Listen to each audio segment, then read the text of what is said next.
आपके साथ प्रज्ञा तिवारी। रुक करेंगे खबरों की ओर। आस्था, श्रद्धा और भक्ति के बड़े पर्वों में से एक भगवान जगन्नाथ रथ यात्रा का शुभारंभ आज से शुरू हो गया है।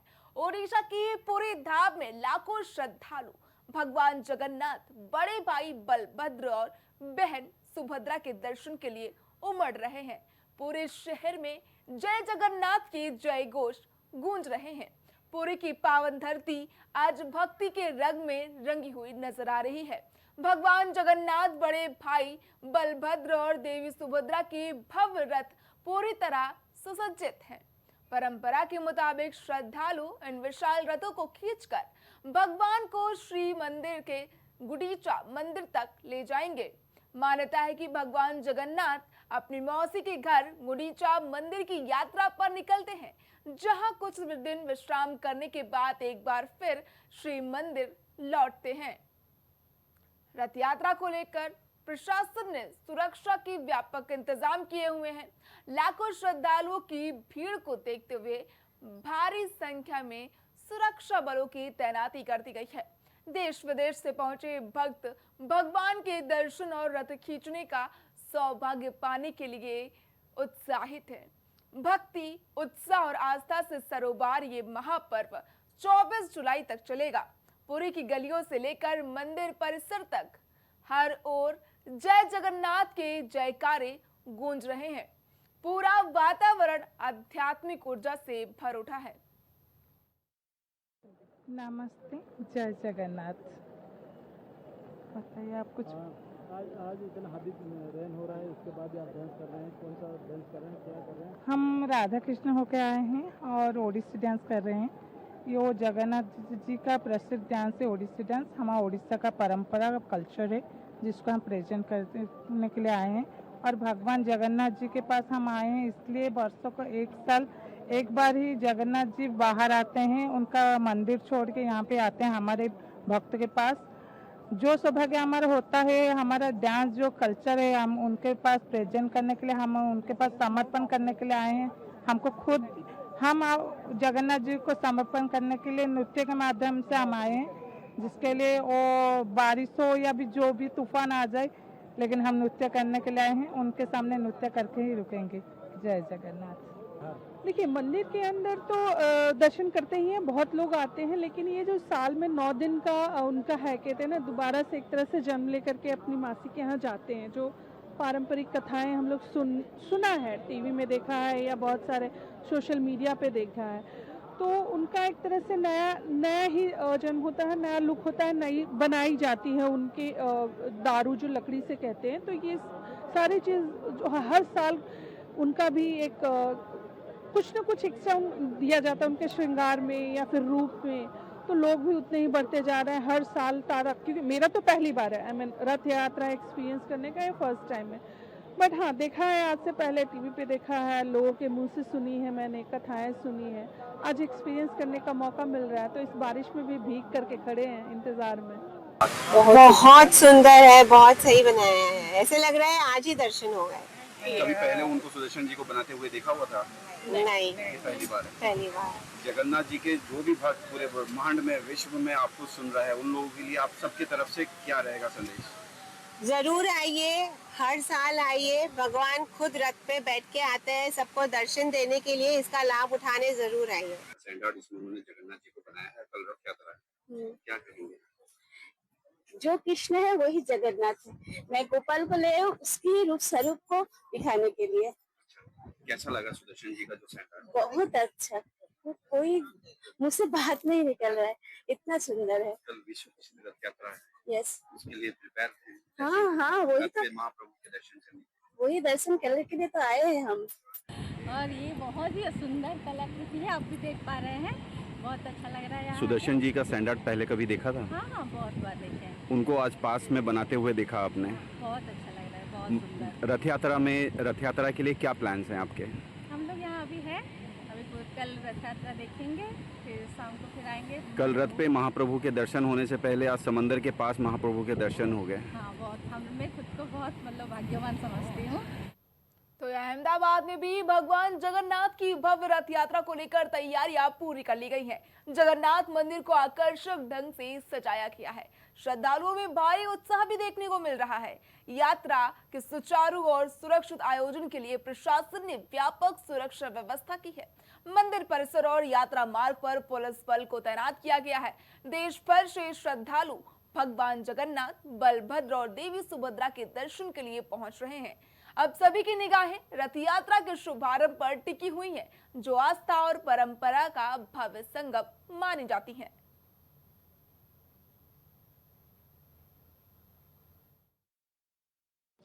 જે રથયાત્રા છે એના બંદોબસ્ત જે છે અત્યારે સંપૂર્ણપણે લાગી ગયા છે અને આપણે પોલીસની જે રિહર્સલ અને તૈયારી થઈ ગઈ છે અને શાંતિપૂર્વક યાત્રા નીકળશે એના માટે પોલીસ અત્યારે સજગ છે. हिंदी में सर, हिंदी में सर, आज तैयारी 149वीं रथ यात्रा है, किस तरीके से तैयारियां? आज भगवान जगन्नाथ जी की जो रथ यात्रा है उसके लिए पुलिस के द्वारा संपूर्ण तैयारी कर ली गई है. इसका रिहर्सल भी कर लिया गया है और अभी जो पूरा बंदोबस्त है पूरे साजो सामान के साथ बंदोबस्त डिप्लॉय कर दिया गया है और बहुत शांतिपूर्वक और अच्छे से रथ यात्रा निकलेगी. कितनी रथ यात्रा के दौरान हमारे इस रथ यात्रा के अंदर अधिकारी और कर्मचारियों के साथ साथ मिला के 31,000 से ज़्यादा स्टाफ जो है पूरा रूट के ऊपर डिप्लॉय रहेगा. इस अवसर पर गुजरात के मुख्यमंत्री भूपेंद्र पटेल और राज्य के वरिष्ठ जनप्रतिनिधि भी मौजूद रहे। मुख्यमंत्री ने भगवान जगन्नाथ से प्रदेश और देश की सुख समृद्धि, शांति और विकास की कामना की। उन्होंने रथ यात्रा के सफल आयोजन में जुटे पुलिस प्रशासन और सेवा कार्य में लगे स्वयं सेवकों की सराहना की। श्रद्धालुओं का सैलाब जय जगन्नाथ के जयघोष के साथ भक्ति में सराबोर दिखाई दे रहा है। 49મી રથ યાત્રા શરૂ થઈ ગઈ છે. ભગવાન જગન્નાથજી, ભાઈ બલરામ, બહેન સુભદ્રાજી આજે દરિદ્ર નારાયણના ભગવાન ગરીબો અને સૌ લોકોને દર્શન આપવા માટે નગર યાત્રાએ નીકળ્યા છે. આ યાત્રા ખૂબ જ સારી રીતે સંપન્ન થાય એના માટે સરકાર, પોલીસના જવાનો, કોર્પોરેશનના અધિકારી, ફાયર બ્રિગેડના અધિકારી અને જે આ સેવામાં लाग्યા છે એ બધાને ખૂબ શુભેચ્છા. तो वहीं ओडिशा के पुरी में भी आस्था का सैलाब देखने को मिला, जिसकी तस्वीरें भी सामने आई हैं। भगवान जय जगन्नाथ, भगवान बलभद्र और माता सुभद्रा की पावन रथ यात्रा आज पूरी श्रद्धा और उल्लास के साथ शुरू हो रही है। इस अवसर पर केंद्रीय शिक्षा मंत्री धर्मेंद्र प्रधान ने देशवासियों को शुभकामनाएं भी दी हैं। उन्होंने कहा, महाप्रभु जगन्नाथ की कृपा से सभी भक्तों को दर्शन का सौभाग्य प्राप्त हो रहा है। सनातन परंपरा की अनन्य महोत्सव महाप्रभु श्री जगन्नाथ जी की, महाप्रभु श्री बलभद्र जी की, माता सुभद्रा जी की आज पवित्र रथ यात्रा है। आज ही के दिन थोड़ी ही देर में महाप्रभु मंदिर से निकल के पहंडी करते हुए रथारूढ़ होंगे, रथ में चढ़ेंगे, फिर मौसी के घर जाएंगे, शाम तक घर में पहुंचेंगे। ये सौभाग्य महाप्रभु ने खुद तय किया है नागरिकों को, जनता को देने के, दर्शन देने के लिए। मैं बहुत सौभाग्यशाली हूँ। महाप्रभु की दर्शन का आज परम सौभाग्य मिलेगा। हम लोग अभी मंदिर की ओर जा रहे हैं, पूज्य शंकराचार्य जी का दर्शन भी करेंगे। मैं खुद को जब भी पूरी आता हूँ, श्री क्षेत्र में आता हूँ, खुद को अत्यंत सौभाग्यशाली महसूस करता हूँ महाप्रभु के दर्शन के लिए। मैं आज इस पवित्र अवसर पे महाप्रभु को प्रार्थना करूँगा, हमारी राज्य उड़ीसा, हमारी देश भारत, हमारी नेतृत्व माननीय प्रधानमंत्री नरेंद्र मोदी जी के ऊपर और आशीर्वाद करे, देशवासियों के ऊपर आशीर्वाद करे, देश हमारी और प्रगति करे, देश विश्व की मार्गदर्शक बने। तो आपको सीधे ले चलते हैं प्रयागराज, जहां पर जगन्नाथ रथ यात्रा के अवसर पर संगम नगरी भी भक्ति और आस्था में डूबी नजर आ रही है। त्रिवेणी संगम पर तड़के से ही श्रद्धालुओं की भारी भीड़ उमड़ पड़ी, जहां भक्तों ने गंगा, यमुना, सरस्वती के संगम में पवित्र स्नान कर पूजा अर्चना की। श्रद्धालुओं का मानना है कि रथ यात्रा के दिन संगम स्नान और भगवान जगन्नाथ के दर्शन से जीवन के पापों का क्षय होता है। इसके साथ ही सुख समृद्धि का आशीर्वाद भी मिलता है। इस दौरान मंदिरों में विशेष पूजा, आरती और धार्मिक अनुष्ठानों का भी आयोजन किया गया। श्रद्धालुओं में भगवान जगन्नाथ, बलभद्र और देवी सुभद्रा की मंगल यात्रा के लिए प्रार्थना की गई।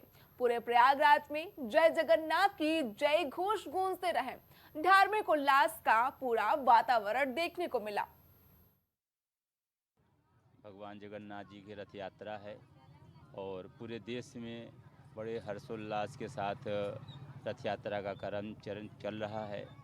और यहाँ पे त्रिवेणी संगम पर भी जो लोग स्नान आदि के लिए, पूजन के लिए आ रहे हैं और भगवान जगन्नाथ जी की भी पूजा कर रहे हैं जाकर के। स्नान करने आए हुए हैं।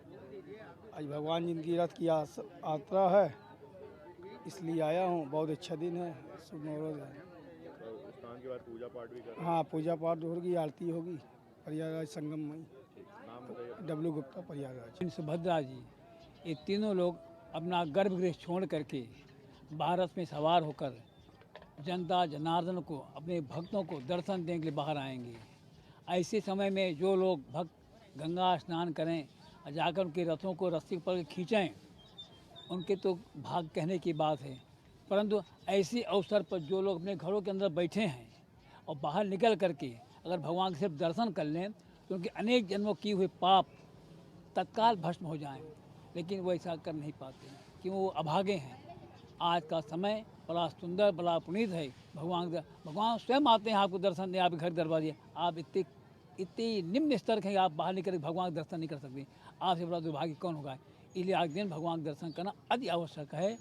हम कुछ भी न चाहें, भगवान को जाकर प्रणाम करें, उनके रथ को देखें, उनका दर्शन करें, इतना ही करना आवश्यक है। लोग नहीं करते हैं तो उनकी कृपा भगवान के है। परिचय देते हैं अपना? नाम गोपाल गुरु संगम। खबरों में आगे बढ़ेंगे, बात करेंगे वन नेशन वन इलेक्शन की, क्योंकि एक बार ये फिर मुद्दा सुर्खियों में है। वन नेशन वन इलेक्शन पर रायशुमारी पर रही ज्वाइंट पार्लियामेंट्री कमेटी यानी कि जेपीसी उत्तर प्रदेश में 3 दिवसीय मंथन किया गया, जिसमें पक्ष विपक्ष के नेताओं, प्रतिष्ठित और सम्मानित हस्तियों के साथ साथ व्यापार मंडल के अध्यक्षों के साथ भी चर्चा हुई और इस दौरान सुझाव मांगे गए।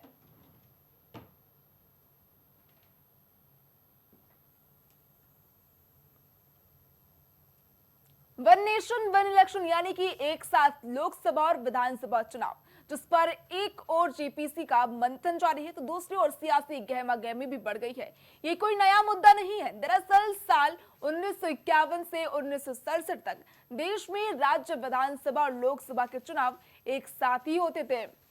अब आपको ग्राफिक के जरिए बताते हैं कब कब देश में एक साथ चुनाव हुए हैं। 1951 से 1952 तक पहला आम चुनाव हुआ जब एक साथ चुनाव करवाए गए। 1957 में दूसरा आम चुनाव हुआ, तभी भी वन नेशन वन इलेक्शन का फॉर्मूला लागू था। इसके साथ ही 1962 में भी तीसरे आम चुनाव के दौरान दोनों जो इलेक्शन है एक साथ करवाए गए। 1967 में आखिरी बार एक साथ चुनाव हुए, यानी कि देश में आजादी के बाद जो है 1967 तक लगातार एक साथ चुनाव करवाए गए। तो वह इस मामले पर केंद्र सरकार का मानना है कि इस व्यवस्था से देश के संसाधनों और पैसों की बचत होगी, तो वहीं विपक्षी दलों ने इसे लोकतंत्र और संघीय ढांचे की हत्या बता दिया है। अब ग्राफिक के जरिए बताते हैं कि देश एक चुनाव के नफा और चुनौतियां क्या विपक्ष बता रहे हैं। क्यों जरूरी है वन नेशन वन इलेक्शन? भारी पैसों की बचत। इसके साथ ही विपक्ष पक्ष ये तर्क दे रहा कि भारी पैसों की बचत होगी, आचार संहिता से मुक्ति मिल जाएगी। वन नेशन वन इलेक्शन इसलिए भी जरूरी है, इससे प्रशासनिक सुविधा जो है आसानी से मिलेगी। वन नेशन वन इलेक्शन को लेकर जो है वोटर टर्न आउट भी बढ़ेगा, ये भी तर्क दिया जा रहा है वन नेशन वन इलेक्शन को लेकर। इसके साथ ही एक तर्क ये भी है कि संविधान के अनुच्छेदों में बदलाव किया जाएगा, जिसके बाद वन नेशन वन इलेक्शन होगा। आर्टिकल 83, 85, 172, 174 और 356 में बदलाव किया जाएगा। संसद में 2/3 बहुमत की जरूरत होती है। जिसके बाद ये बदलाव होंगे। आधे राज्यों की मंजूरी इसके लिए आवश्यक है, यानी कि वन नेशन वन इलेक्शन को लागू करने के लिए आधे स्टेट्स को इसकी मंजूरी देनी पड़ेगी। क्षेत्रीय दलों को इससे नुकसान का डर है, इसीलिए विपक्ष इस पर जो है लागू करने से डर रहा है। सरकार गिरने पर क्या होगा, ये भी बात सामने आ रही है। ईवीएमएस और संसाधनों की कमी के चलते जो है विपक्ष कह रहा है कि यह संभव नहीं है कि एक साथ इलेक्शन हो पाए। संविधान के अनुच्छेदों में भी बदलाव किया जाएगा, जिसमें आर्टिकल 174, 356 और 83 और 85 भी शामिल है।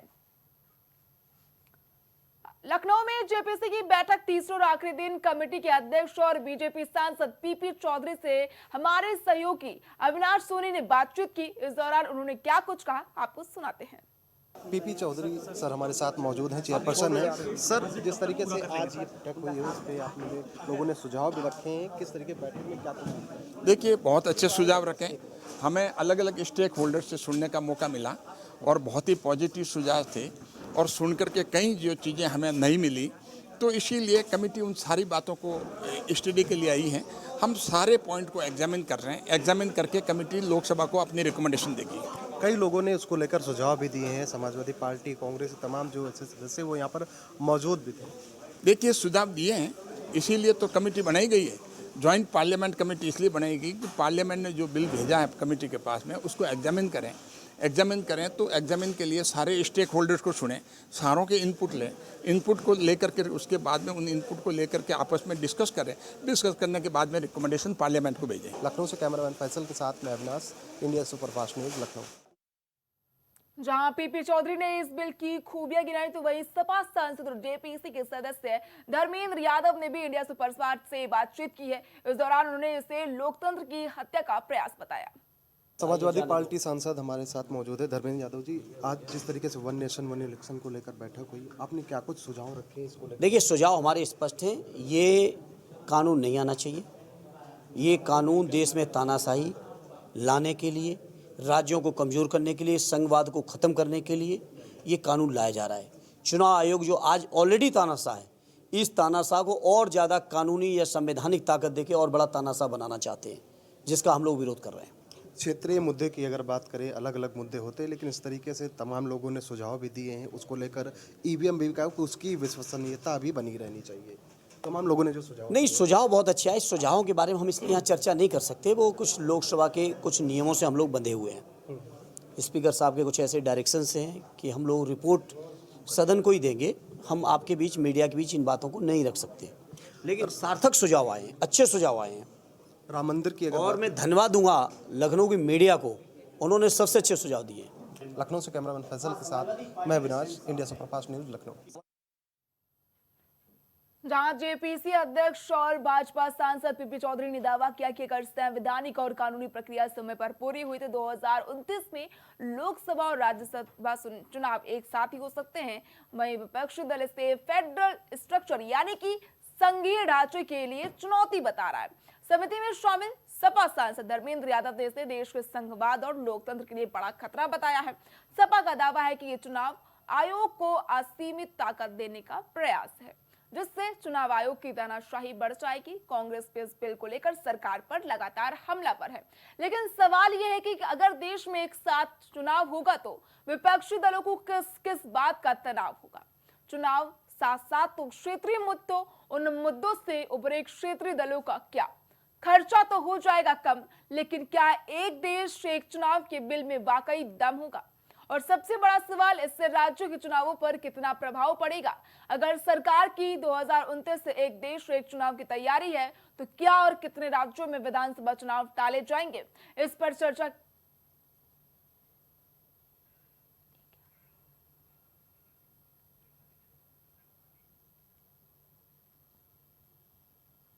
उत्तर प्रदेश विधानसभा चुनाव इंडिया ब्लॉक में शामिल समाजवादी पार्टी और कांग्रेस में सीटों के बंटवारे और आपसी वर्चस्व की लड़ाई शुरू हो गई है।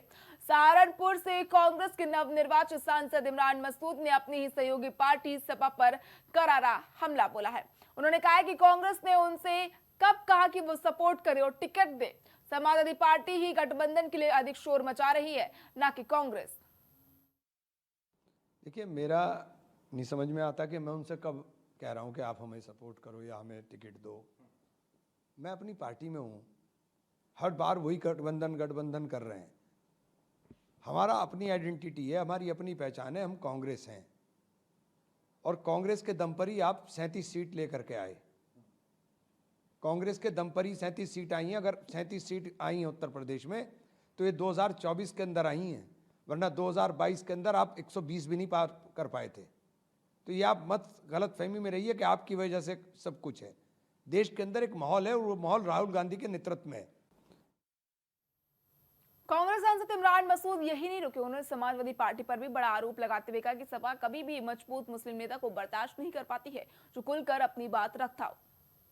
समाजवादी पार्टी के साथ दिक्कत यह है कि समाजवादी पार्टी को नंबर 1 तो मुसलमान बर्दाश्त नहीं होता, लीडर बोलता वो मुसलमान बर्दाश्त नहीं। आजम खां का इलाज कराने में कौन कौन लोग शामिल हैं ये सबको पता है। आजम साहब बोलते थे, अभी मेरे पीछे लगे हुए हैं। तो आपको बोलता हुआ मुसलमान बर्दाश्त नहीं होता और वो मुसलमान अब कांग्रेस में है। एक तो करेला ऊपर से नीम चढ़ा, आपको बर्दाश्त नहीं होता, और दूसरा मैं कांग्रेस के अंदर कोई मुस्लिम लीडरशिप, मैं तो कांग्रेस से मांग रहा हूं, मुझे बात जो करनी है मुझे कांग्रेस से करनी है। मैं तो कभी गठबंधन मैं तो 25 में कह दिया था कि हमें बैसाखी छोड़नी पड़ेगी, क्योंकि पिटता अब्दुल है, आपको तो फर्क नहीं पड़ता। आप बताओ कि पिछले 12-14 साल के अंदर आपका कोई व्यक्तिगत नुकसान हुआ हो तो पता चले। बर्बाद कौन हुआ है? बर्बाद अतीक हुआ, मुख्तार हुआ, बर्बाद आजम खां हुए, बर्बाद कौन हुआ है? बर्बाद तो यही लोग होंगे ना। बर्बाद आप नहीं होते, इकबाल हो गया। आप तो बर्बाद नहीं हो रहे ना, आपके ऊपर इल्जाम आते हैं। इल्जाम लेने के लिए तो हमें, गोली खाने के लिए हमें, पिटने के लिए हमें। और अगर हम अपने हक की आवाज उठाएंगे, आप बोलेंगे नहीं, हम अपने हक की आवाज उठाएंगे तो आपको बुरा लगेगा। देखिए, इमरान मसूद जी कांग्रेस पार्टी के वरिष्ठ नेता हैं और सांसद। अगर वो ये बात कह रहे हैं तो निश्चित रूप से हमें इस चीज को गंभीरता से समझना हो, कोऑर्डिनेशन होना चाहिए, बातचीत का माहौल बनना चाहिए। और जहां तक हमारी जानकारी है, कांग्रेस पार्टी का शीर्ष नेतृत्व और समाजवादी पार्टी का शीर्ष नेतृत्व वो आपस में बातचीत कर रहे हैं। कुछ लोग राजनीति में अति महत्वाकांक्षी होते हैं। उनकी महत्वाकांक्षा इतनी बड़ी होती है कि उनके लिए दल और दल की गरिमा और दल की प्रतिष्ठा का कोई मतलब नहीं होता। उनका सिर्फ एक मतलब होता है कि उनकी राजनीति की रोटियां बेहतरीन तरीके से सिकती रहे। समाजवादी पार्टी इंडिया गठबंधन में जिस तरीके से अब तक रही है उसी तरह रहेगी। लेकिन अगर कोई बात करनी है तो कांग्रेस का नेतृत्व बात करे, बात करनी है तो जिम्मेदार लोग बात करें। एक सांसद का क्षेत्र जो होता है वो सीमित होता है, एक जिले तक सीमित होता है। सांसद को इतनी बड़ी जिम्मेदारी का भार अपने ऊपर नहीं लेना चाहिए। राजनीति में एक कहावत है कि दिल्ली का रास्ता उत्तर प्रदेश से होकर के जाता है। जी हाँ, 2024 के गठबंधन में समाजवादी पार्टी और कांग्रेस ने मिल करके लगभग 42 से अधिक लोकसभा सीटें जीती थी। लेकिन 2027 में होने वाले विधानसभा चुनावों को लेकर के बयानबाजी जारी है। कांग्रेस सांसद इमरान मसूद ने बयान दिया कि हम भीख नहीं मांग रहे हैं समाजवादी पार्टी से। अगर गठबंधन करना है तो गठबंधन एसी में बैठ करके नहीं होगा, वो गठबंधन आपस में बातचीत करने के बाद होगा। इस पर समाजवादी पार्टी की तरफ से भी तीखा हमला बोला जा रहा है और समाजवादी पार्टी के नेता कह रहे हैं कि क्या इमरान मसूद को गठबंधन तोड़ने के लिए लगाया गया है। जिस तरीके की बयानबाजी हो रही है, गठबंधन आगे चल करके फंस सकता है। अब ये आने वाला वक्त बताएगा कि गठबंधन बरकरार रहेगा या फिर गठबंधन टूट जाएगा। लखनऊ से इंडिया सुपरफास्ट न्यूज के लिए मैं आलोक दीक्षित। फिलहाल खबरों में इतना ही। देखते रहिए इंडिया सुपरफास्ट।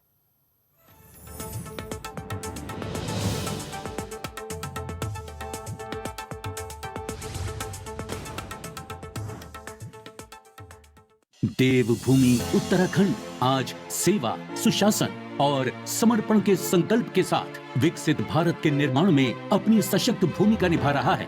प्रधानमंत्री श्री नरेंद्र मोदी के मार्गदर्शन और मुख्यमंत्री श्री पुष्कर सिंह धामी के नेतृत्व में उत्तराखंड ने विकास, सुशासन और जन कल्याण के नए मानक स्थापित किए हैं। समान नागरिक संहिता लागू करने वाला देश का पहला राज्य बनने के साथ सशक्त भू कानून, सख्त नकल विरोधी कानून, धर्मांतरण विरोधी कानून, दंगा रोधी कानून तथा अल्पसंख्यक शिक्षा प्राधिकरण जैसे ऐतिहासिक निर्णयों ने पारदर्शी और जवाबदेह शासन को नई दिशा दी है। वहीं G20 सम्मेलन, ग्लोबल इन्वेस्टर्स समिट और 38वें राष्ट्रीय खेलों जैसे सफल आयोजनों ने उत्तराखंड को वैश्विक पहचान दिलाई है। 4 Dham all weather road, Delhi Dehradun economic corridor, Rishikesh Karnaprayag rail परियोजना, केदारनाथ और हेमकुंड साहिब रोपवे, वंदे भारत ट्रेनें, विस्तारित हवाई सेवाएं तथा जल और ऊर्जा क्षेत्र की महत्वपूर्ण परियोजनाएं आधुनिक उत्तराखंड की मजबूत आधारशिला बन रही हैं। 3.56 लाख करोड़ के निवेश समझौते, निवेशक हितैषी नीतियां, बढ़ते उद्योग, MSME और स्टार्टअप इकोसिस्टम